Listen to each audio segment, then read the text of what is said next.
Ja, nije valjda presretač.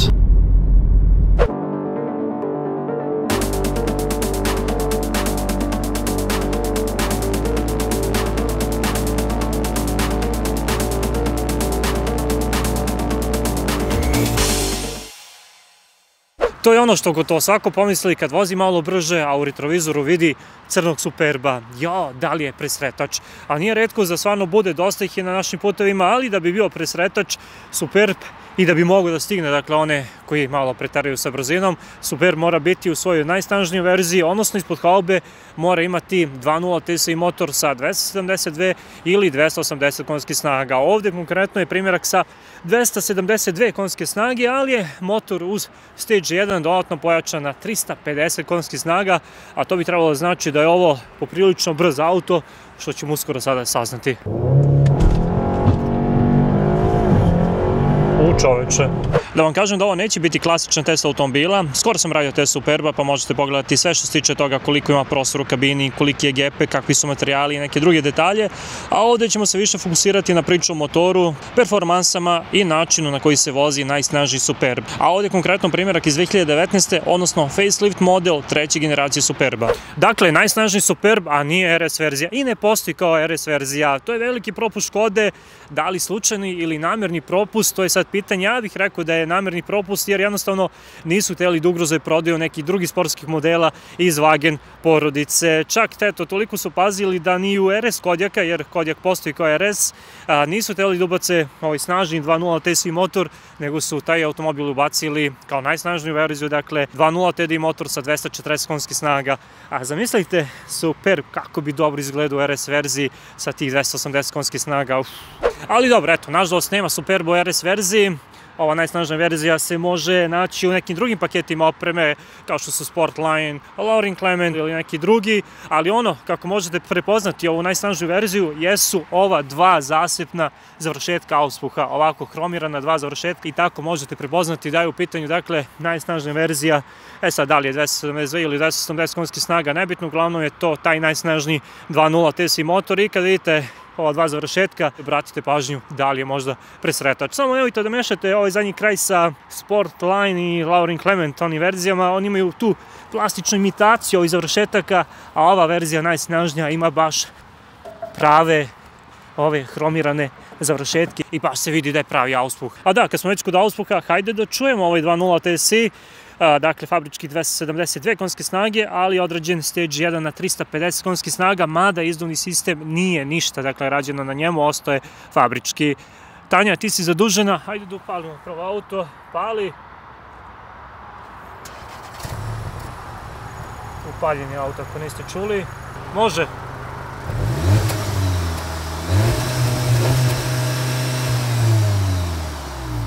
Dobro, da, čuli ste kako se čuje, to jest kako se ne čuje, uopšte je nešto previše glasno.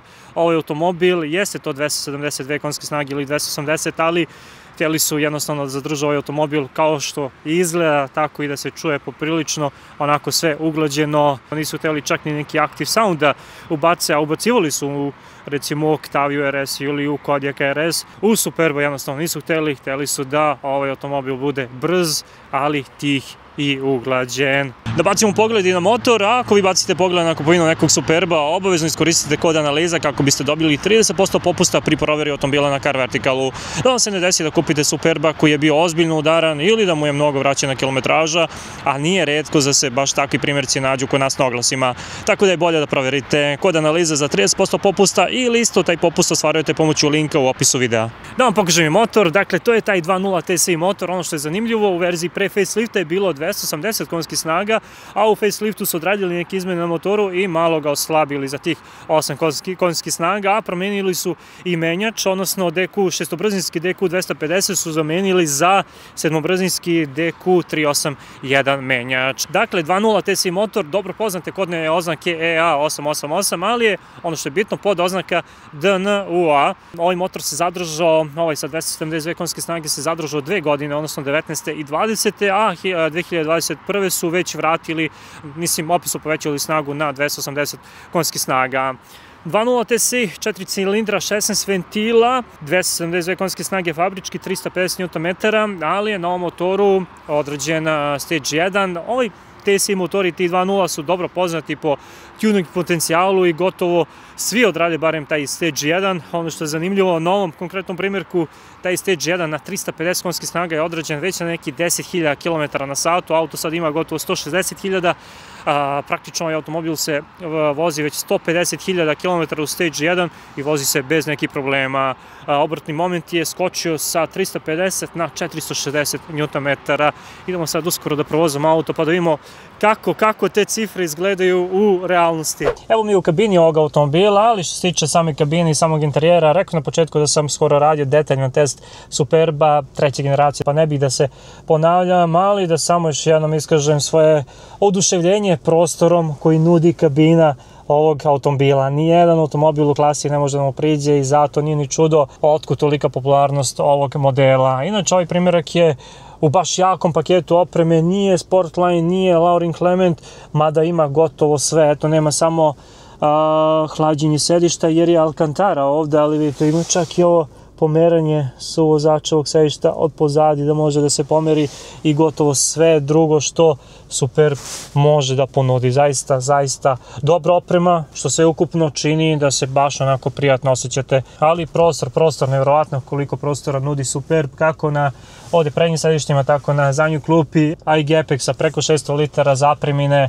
Malo pre kad sam podigao, dakle, vrata prtljažnika, vlasnik je poređao tu neke stvari, dele kao nečiji špajz, kao nečija ostava, toliko prostora ima i ništa, da ne dužim sada s ovim delom ovde, idemo da se vozimo. Ovaj trenutak sam čekao, evo me za volanom najsnažnijeg Superba. Da vam kažem neke fabričke specifikacije, dakle 2.0 TSI, 272 konjske snage, 350 Nm obrtnog momenta, sedmostepeni DSG menjač DQ381, ne znam kako se ne varam, Haldex pogon na sva 4 točka. Fabrika kaže da sve to, dakle, kad se upari, sve to zajedno dovodi do toga da ovaj automobil od 0 do 100 km na čas dostigne za nekih 5,5 sekundi i ostvari maksimalnih, barem elektronski limitiranih, 250 km na čas maksimalne brzine. Ali ovaj automobil, kao što sam rekao negde malo ranije u samom vidu, određen je Stage 1, ovaj 2.0 TSI je poznat, dakle, po tome da rado može da istrpi i neki tuning, posebno taj Stage 1, a Stage 1 na ovom motoru je nekih 350 konjskih snaga i 460 Nm obratnog momenta. I to brzinu i, da kažemo, samo tu ubrzanje od 0 do 100 spušta za oko sekundu. Vlasnik je merio, tu je negde na oko 4.5, 4.6. Samo da nađemo malo prostora pa da vidimo kako se ponaša ovaj Superb sa tih 350 konjskih snaga. Ovdje smo našli prostora, nemamo ništa ispred ni iza. Vlasnik me zamolio da to bude launch control. Ja ne volim da cimam i da akam, da kažemo, od tuđa kola, ali ajde da vidimo kako ispalje Superb sa 350 konjskih snaga. Čoveče. Ozbiljno. Nisam očekivao da će biti ovako. Znate, nema zvuka koji prati tu brzinu, ali se brzina i tekako osjeća i automobil nevjerovatno toliko nekako snažno i dominantno ubrzava. Haldex radi strašan posao, sva 4 točka bukvalno onako ispale ovaj automobil koji uopšte nije tako lagan, ali ovaj 2.0 TSI uz taj Stage 1 radi zaista nevjerovatan posao. Baš dobro ide.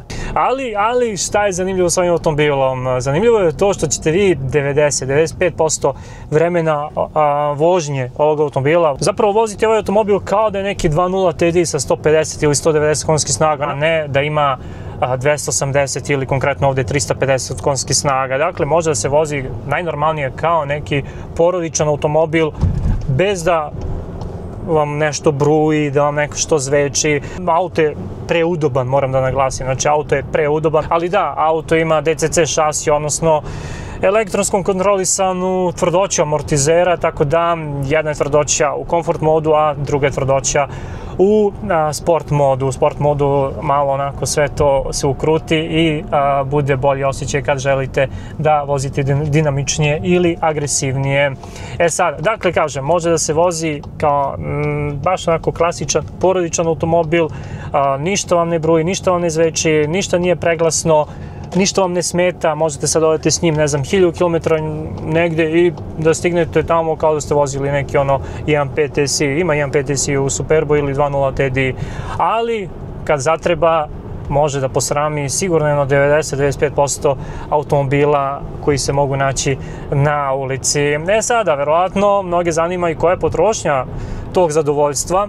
Ovako, odmah da kažem da troši, to mi je vlasnik odmah rekao, kaže troši auto. Ovako, ajde sad ću malo detaljnije, samo da kažem da ono što je zanimljivo, ono što vlasnici ovog automobila pišu jeste da sa onim DQ250 sa 6 brzina ovaj Superb zna da troši i litar do 2 više, a kad su ubacili ovaj sedmostepeni DQ381, potrošnju su i malo smanjili za litar i po 2, zavisi sad, opet to zavisi od iskustva do iskustva. Sada, šta kaže, fabrika kaže neke cifre koje nisu baš realne, VLTP standard koji je onako poprilično realan, kaže da je neki prosek oko 9 litara, tu se negdje vlasnik slaže, kaže da je njemu neki dugoročni prosek između 10 i 11, po gradu zna da ide to i 14-15 litara, ako se malo češće, da kažemo, potapa od semafora do semafora, na otvorenom to bude od 7 do 10 litara, zavisno da li vozite 80 na nekoj magistrali ili ga vozite malo brže na autoputu. Tako da, eto, da kažemo, neki dugoročni prosek jeste tu negde oko 10 litara. Ja sam se baš dosta raspitivao za onu Cupru Formentor VZ koja ima, da kažemo, to je taj manje više motor 2.0 TSI sa 310 konjskih snaga i od više vlasnika sam dobio informaciju da troši, tu je prosjek oko 10 litara, moramo ovdje još jednom da vidimo, ajde neće od nule, ali da potopimo. Ozbiljno brz automobil, a opet može da se vozi kao najobičniji, da kažemo, deli auto, porodičan automobil. Ono što će vjerojatno mnogi zanimati jeste, kad sam već spomenuo potrošnju goriva, da li ovaj TSI troši ulje? To je vjerojatno često pitanje ljudi kad pričaju s nekim vlasnikom TSI motora ili kad googlaju negde po forumima tamo kad gledaju ili kad pitaju ChatGPT. Ovo je dakle EA888 DNUA, dakle podoznaka, ovo je dakle novija verzija treće generacije tog EA888 motora, ajde sad uđemo baš u detalje. Što je specifično, ona ima OPF, a ona ranije nema OPF, to je dakle kao DPF praktično na dizel motorima. Što se tiče potrošnje ulja, ovako je priča, oni raniji TSI, TFSI motori su znali su da potroše onako da povuku malo više, kod ovih novih nije to toliko sada nešto učestalo, mnogo zavisi od načina, da kažemo, eksploatisanja automobila, koliko se, to jest kako se vozi, zna da povuče ovaj motor malo ulja, ali evo, konkretno na ovom primjeru, vlasnik kaže da je to nekih možda pola litra na nekih 8000 km, za što zaista nije strašno i ono što je jako bitno znati jeste da je to jednostavno tako kod ovih motora, nema šta nešto da vas brine, ako vi kupite, kao vidi troši mi ulje, daj otišao motor, daj da radi motor ili da prodam auto ili šta već. Ne, znači sipajte ulje, vozite i uživajte u automobilu jer to je sasvim normalno. Što se tiče nekih drugih karakterističnih mana kod ovog motora, zapravo ih i nema nešto specijalno, zato je zaista dobar motor, kovani klipovi, dobro se pokazao, zato je toliko popularan na toj, da kažemo, tuning sceni.